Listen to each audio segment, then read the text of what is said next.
10% rebate on interest charges for me is something excellent. It's amazing para sa akin. 10% is 10%. Nakukuha mo ba o napupulot mo ba ang 10% rebate? Hindi, di ba?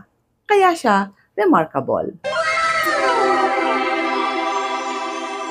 And eto pa, another exciting one. Kapag kasi first-time credit card applicant ka, may income requirement ang mga bangko. At ang Union U Credit Card is napakababa lang ang kanyang annual income requirement because it is only 180,000.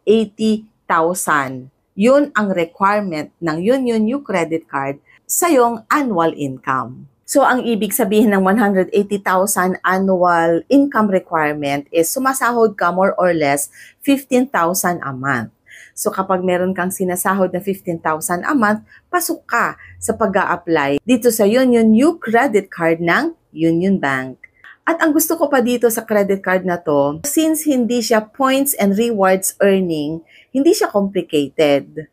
Kasi kapag meron ka kasing tina-target na makuhang points or rewards, you are being pushed to spend a certain amount sometimes kahit hindi mo naman kailangang umispend ng ganyang halaga, pero meron ka kasing tina-target na reward and points. Kaya kung minsan, nakaka-stress din ha.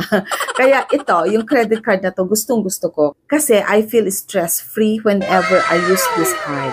Wala akong inaalala na kailangan ganito yung ma-spend ko para makakuha ako ng ganitong points or ng ganitong rewards. Kung minsan, simple lang naman ang gusto natin. And for me, to have a credit card like this one is more than enough.